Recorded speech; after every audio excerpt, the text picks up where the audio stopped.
incumbência de dar seguimento a uma palavra tão linda que o pastor Vicente ministrou para nós hoje à noite. E, ó Deus, é lógico que quem criou esses temas, criou eles todos bem ajustados uns aos outros. A gente vai ter que tomar muito cuidado para um tomar um tema do outro, mas se por acaso a gente falar mesmo tema do outro, é porque Deus não foi a sequência ao todo, tá? Nós não podíamos deixar tão somente esclarecer ao povo que Deus é o Deus Criador, sem também esclarecer ao povo que Deus também é o Deus Santificador, porque entre a obra da criação e a obra da santificação existiu o pecado, a ruína do homem, e Deus ajustou. Deus deu essa oportunidade para nós. Se nós estamos nesta noite, neste lugar, se nós temos a oportunidade que no século 21, nós estamos falando aí de muito tempo depois, tá?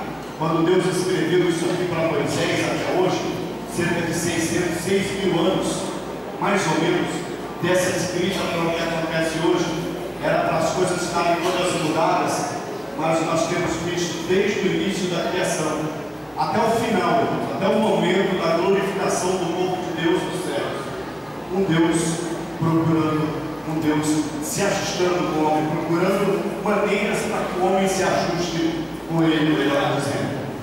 Levítico capítulo 20, verso de número 8, eu gostaria de ler do verso 6 até o verso 8, ele dá complemento à palavra. Diz assim o verso 6: quando alguém se virar para os necromantes e feiticeiros e se prostituir com eles, eu me voltarei contra ele e o eliminarei do meio do meu povo. Portanto, santificai-vos e sede santos, porque eu, o Senhor, pois eu sou o Senhor vosso Deus. Guardai os meus estatutos e os cumpris, porque eu sou o Senhor que vos santifica. Amém, irmãos? Então nós estamos vendo dentro desta palavra, uma palavra que Deus mandou Moisés escrever logo que eles haviam saído do Egito. Achei tão lindo essa expressão aqui de Deus tomando esse cuidado de explicar para Moisés, exatamente na saída do povo do Egito. E Deus agora coloca algumas normas, porque, irmãos, uma coisa é você viver debaixo de um jugo, você viver dentro de uma escravidão, você viver limitado a algumas coisas. Outra coisa é você estar liberto, você estar livre, você entender que você, como está livre, pode fazer todas as coisas. E aí Deus, entendendo isso, Deus sabe que o homem sempre extrapola os seus limites. O homem não sabe preservar os seus limites, o homem sempre extrapola. Por isso que nós somos considerados como ovelhas, porque se é uma ovelha, nunca ela vai ultrapassar o seu cerco, nunca ela vai ultrapassar o limite da sua cerca, porque se ela ultrapassar o limite da sua cerca, o leão vai pegar. Então ela fica ali dentro do cercado. Então por isso nós somos considerados como ovelhas. Mas nesse contexto aqui, o povo agora está livre, está andando pelo deserto, e aí Deus criou logo um momento para que desse a Moisés algumas palavras, para que desse a Moisés algumas diretrizes, para que o povo entendesse que eles não poderiam andar de qualquer jeito. Nós estamos livres, mas nós temos um padrão de vida, nós temos um padrão de conduta, nós temos um padrão de personalidade, nós temos um padrão de caráter, e isso nós vamos ter que seguir. A nossa liberdade não nos dá o direito de fazer aquilo que nós queremos. Por quê, irmãos? Por quê? Porque um dia, quem aceitou Jesus aqui um dia? Quem levantou a mão aceitou Jesus um dia? Desde esse dia em diante você não manda mais em você. Desde esse dia em diante eu não mando mais em mim. Quem manda em mim foi aquele a quem eu aceitei, foi aquele a quem eu dei a minha vida, foi aquele a quem eu entreguei a minha vida. Então esse manda em mim. Então eu tenho que andar pelos caminhos dele. Agora, irmãos, os caminhos do Senhor são sempre mais altos. O pensamento do Senhor é sempre melhor do que os nossos. As coisas que o Senhor tem para nós são sempre melhores do que as nossas. E aí Deus, com esse cuidado tão grande, chega para Moisés e diz: Moisés, escreve isso para o meu povo. Diz para eles o seguinte, Moisés, a primeira coisa que eu quero que você diga para eles é o seguinte: olha, não temas, eu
geração que antecede o arrebatamento da igreja, irmãos.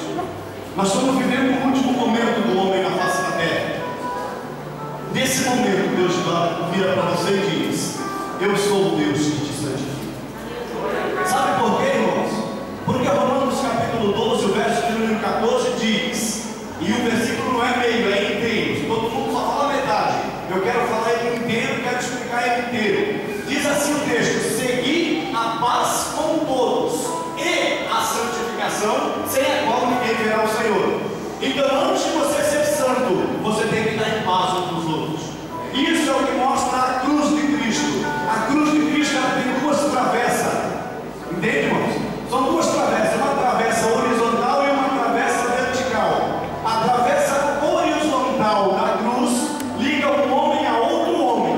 Só depois desses dois homens ligados que a travessa vertical liga o homem a Deus. Entendeu, irmãos? A nossa santidade está ligada à nossa unidade.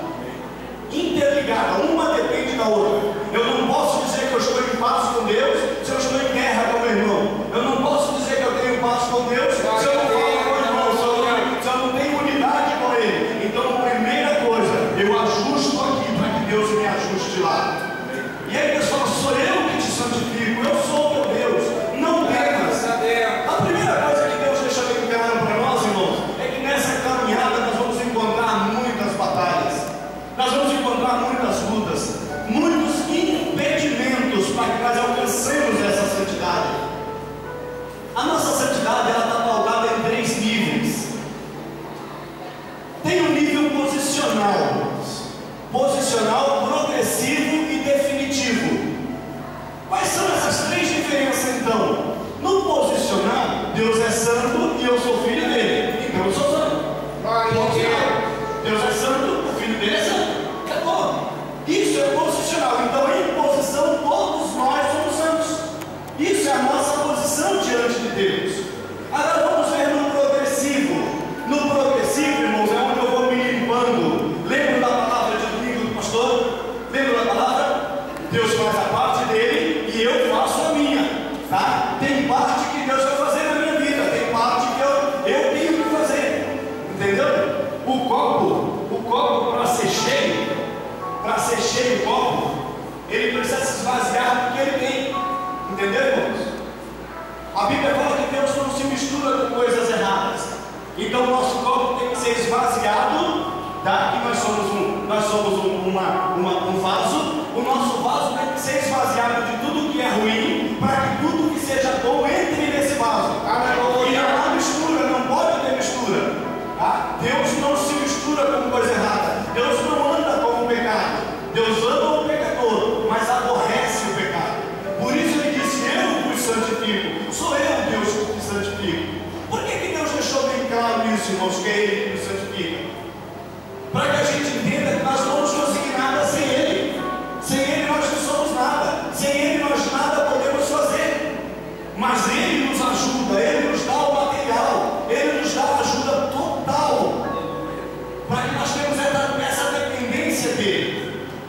A linha que o leitor dessa lição de hoje puxou para nós é que nós temos não somente que ser obediente a Deus, e o resto tudo Ele faz, ou seja, obedecer a sua palavra, andar de acordo com os estatutos. Foi por isso que Deus criou. Primeira hora que Deus está criando isso, logo na saída de um povo, já falando para eles: olha, eu quero que vocês entendam o seguinte: quem é o Deus de vocês sou eu. Sou eu que vou guiar vocês, eu que vou santificar vocês. Pastor Vicente ministrava ontem com uma propriedade muito grande, falando da obra da criação. E quando Deus criou o homem, quando Ele disse lá na Trindade, quando a Trindade chegou numa comunhão tão grande, numa concordância tão grande, e eles disseram: façamos o homem a nossa imagem e a nossa semelhança. Primeira questão, irmãos, a nossa imagem e a nossa semelhança. Eles vão ser o quê? Eles vão ser santos, essa é a nossa imagem. Eles vão ser o quê? Eles vão ser unidos, essa é a nossa semelhança. Então eles vão ter a nossa imagem e a nossa semelhança. É esse homem que eu vou criar.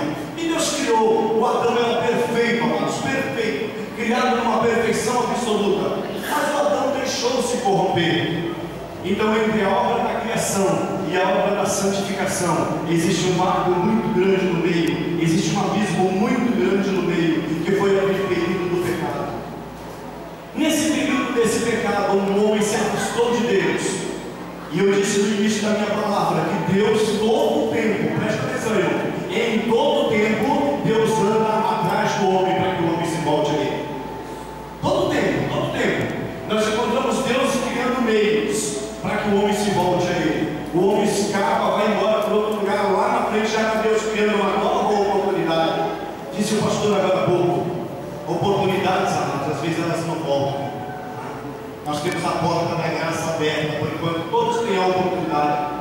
A lição de número 3 da nossa revista de escola dominical, tive o prazer de ministrar essa lição, fiquei maravilhado por ela, mas fala que nós temos um advogado, Jesus Cristo, e esse advogado é para nos advogar quando nós falhamos. E a primeira expressão de João é o seguinte: filhinhos, não pequeis, mas se por acaso pecar, nós temos um advogado junto ao Pai. Entre essa obra da criação e a obra da santificação existiu um momento muito lindo na história da humanidade, quando o homem estava bem longe de Deus, quando o homem estava bem distante de Deus. Deus criou várias maneiras para que trouxesse o homem de volta. Uma dessas maneiras foi a criação de homens, para colocar homens diante dele, os patriarcas, os profetas, os reis, para colocar diante dos homens, para dirigi-los na direção de Deus. Mas os homens sempre saíam da direção de Deus, sempre se posicionavam numa direção contrária, e nós encontramos Deus sempre andando atrás, Deus sempre pegando aquele que estava procurando fazer a vontade dele e dizendo para ele: vai lá e diz para o meu povo isso, vai lá e diz para o meu povo aquilo, vai lá e diz para eles que eu estou dando mais uma oportunidade. Nessa noite Deus está falando para nós: eu sou Deus que está comigo. De repente nós chegamos num momento da história em que os homens estavam tão afastados de Deus, e Deus falou assim: eu vou ter que levantar profetas diante desse povo. Num período de 400 anos ininterruptos, Deus coloca 16 homens, 16 profetas, para pregar aquele povo, mostrando para aquele povo que eles tinham que voltar para Deus. Um dos primeiros a ministrar foi Isaías. Isaías, Miqueias, Amós e Oséias foram os 4 primeiros que profetizaram, e esses 4 profetizaram exatamente no mesmo tempo, ou dentro da pregação de um, o outro ministrou. Oséias e Amós pregavam para as tribos do norte, Isaías e Miqueias pregavam para a tribo do sul. Isaías era um homem letrado, era um homem de nobreza, conhecedor profundo das coisas de Deus. E o Isaías, para chamar a atenção daquele povo, no capítulo 60 do seu livro, no verso de número 4, ele usa uma expressão tão linda. Ele começa a avaliar os deuses desde o momento que ele se deu por gente. E ele começou a avaliar o que os deuses faziam para o povo. E aí o Isaías se maravilha e fala sobre o nosso Deus, isso, irmãos. Isaías 64, verso 4. Ele diz assim: olha, desde a antiguidade não se viu, nem com o olho viu, nem com o ouvido se percebeu um Deus além de ti, porque tu trabalha para aqueles que em ti esperam. A coisa que deixou o Isaías maravilhado nesse momento, irmãos, é porque o Isaías nunca viu um outro Deus trabalhando pelos seus. O Deus é servido, o Deus nos serve, o nosso Deus serve. O nosso Deus serve. Os outros deuses são servidos, eles esperam ser adorados. O nosso Deus foi feito para ser adorado, mas Ele nos serve, Ele nos abençoa, Ele nos santifica, Ele nos deixa, Ele faz tudo pela tua vida, para que você tenha condição de adorar. Não somente isso. Eu não sei qual tem sido a nossa dificuldade, irmãos, de temer, de adorar, de entender que é acordado por um Deus que é tão grande, segundo a expressão de Isaías. De repente nós passamos agora para o Novo Testamento. Entre esse momento aqui que está acontecendo até o Novo Testamento, os profetas não solucionaram esse problema. Os profetas não solucionaram. A Trindade se junta de novo. Nós vamos ter que criar um novo plano. Toda hora, preste atenção. Enquanto a porta da graça estiver aberta, todos os dias Deus vai levantar um novo plano para você. Todos os dias. Todos os dias. Deus não deixa, Deus não cessa de fazer isso. Olha, cuida daquele, olha, melhora o caminho daquele, olha, traz aquele mais para perto, olha quem está indo longe, vai lá ver aquele. É assim que Deus faz, irmão. Porque Deus trabalha para aqueles que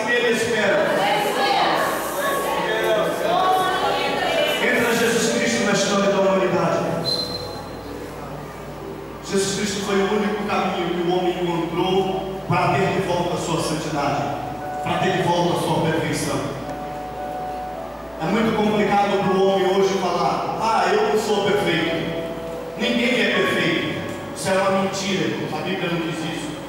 Mateus capítulo 5, verso 48 diz: assim como Deus é perfeito, vocês precisam ser perfeitos. Ou seja, seja perfeito como é perfeito o vosso Pai Celeste. Mateus capítulo 5, versículo 48. Daí nós falamos: não, irmão, santidade não, santidade é só para Deus. Nós somos tudo pecador. Mentira, pecador é filho do diabo, santo é filho de Deus. Não dá, Deus não tem, Deus sendo santo não tem filhos pecadores. Isso nós deixamos bem claro na nossa lição de número 3. Quem tem a revista só dá uma revisada lá, que nós já passamos. Mas aí nós chegamos no momento em que Jesus Cristo está de volta a esse caminho. Ele fala: eu sou o caminho, eu sou a verdade, eu sou a vida. Ninguém vem ao Pai a não ser por mim.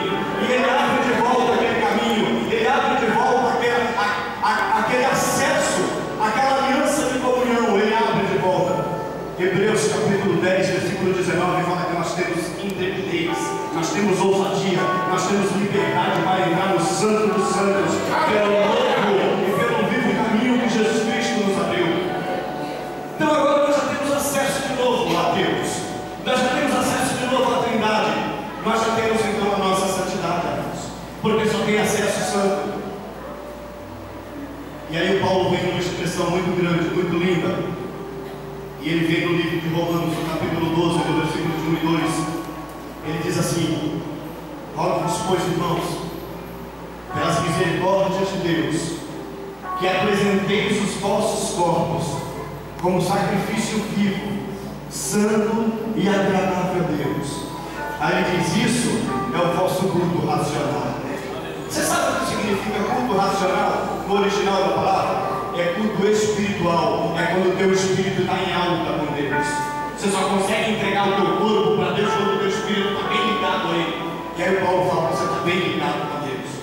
Mas para não se desligar, verso 2 diz: não andem conforme este mundo, mas transformem-se pela renovação da vossa mente.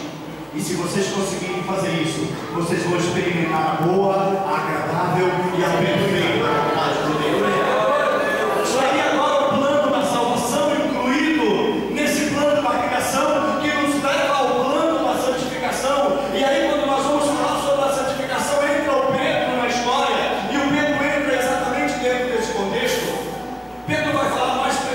Capítulo 11, verso 44 e 45 do livro de Levítico, mas o texto que nós lemos está dentro. E o Pedro diz assim, irmãos, 1 Pedro, capítulo, eu vou ler esse texto para vocês. Eu quero que vocês guardem na memória esse texto, quero que vocês deixem bem guardados isso.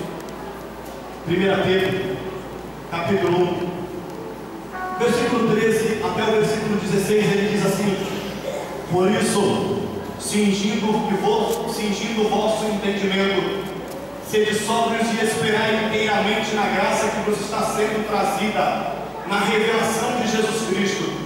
E como filhos da obediência, não vos amoldeis às paixões que tinham anteriormente na vossa ignorância. Pelo contrário, segundo é santo aquele que vos chamou, tornai-vos santos também vós, em todo o vosso procedimento, porque está escrito: sede santos, porque eu sou santo. Lembra que o Pedro está colocando aqui, irmãos, a mesma expressão de Paulo no versículo 2 do capítulo 12 de Romanos. Ele diz: não vos amoldeis às paixões que tinham antes, quando vocês eram ignorantes, quando vocês não tinham conhecimento nenhum da verdade, vocês andavam errantes. Mas agora vocês têm conhecimento da verdade e não dá mais para fazer isso. Agora vocês têm que se tornar santo em todo o vosso procedimento. Outras versões dizem: em toda a vossa maneira de viver.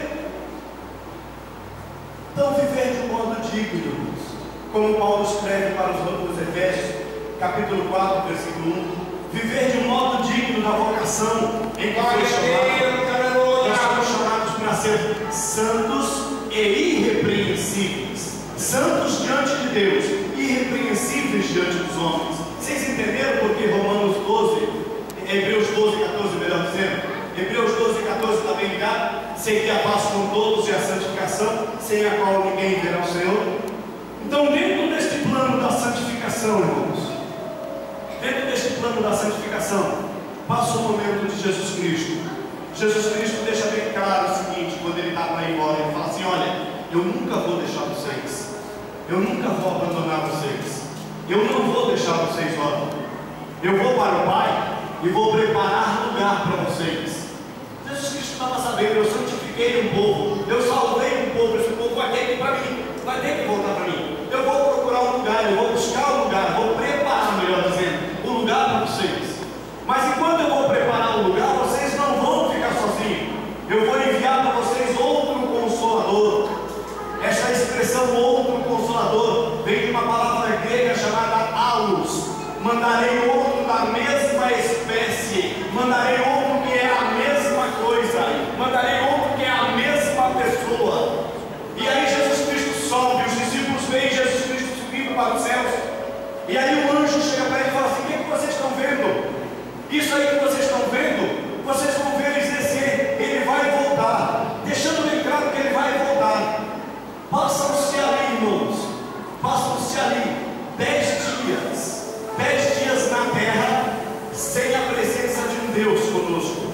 10 dias na terra. Jesus Cristo morre, ressuscita ao terceiro dia, passa 40 dias na terra e sobe. A Bíblia fala no dia de Pentecostes, capítulo 2 do livro de Atos. O que é o dia de Pentecostes, irmãos? Alguns que não têm conhecimento falam: Deus envia o teu Pentecoste aqui. Pentecoste é uma festa, irmão, não tem nada a ver com a gente. Simplesmente no dia de Pentecostes o Espírito Santo desceu, e desceu de uma vez por todas. Ele já está entre nós, não precisa agradecer o tempo, ele já está entre nós, ele está em nós, ele está dentro de nós. Aí no dia de Pentecostes, no capítulo 2, a Bíblia fala que estavam todos reunidos no mesmo lugar. De repente veio um vento forte, veemente, impetuoso, e encheu a casa. E quando esse vento encheu a casa, a Bíblia fala que eles começaram a se alegrar, e todos começaram a falar umas próprias línguas. Deus falou as línguas. 28 pessoas, 28 nações falaram línguas diferentes naquele momento. Deixou o povo maravilhado. O que é isso? É a presença de Jesus Cristo entre nós, na pessoa do Espírito Santo. Estava ali Jesus Cristo de volta. Eles sentiram, não viram Jesus, mas eles sentiram: esse que eu vou sentir não é Jesus. Eu andei com ele, eu conheço, eu sei quem é. É ele que está entre nós. Jesus está entre nós, na presença de Jesus. Só existe um trabalho para ele fazer entre nós, irmãos: nos santificar e nos levar de volta para Deus. Esse é o trabalho do Espírito Santo. A Bíblia fala no capítulo 4, versículo 30 do livro de Efésios: não entristeçais o Espírito Santo, com o qual você foste selado. Sabe o que é selado, irmãos? Vocês sabem o que é o selo? O selo é uma garantia que a carta vai chegar ao seu destinatário. Quer que eu repita? O selo é uma garantia que a carta vai chegar ao seu destinatário. Nós fomos selados pelo Espírito Santo da promessa.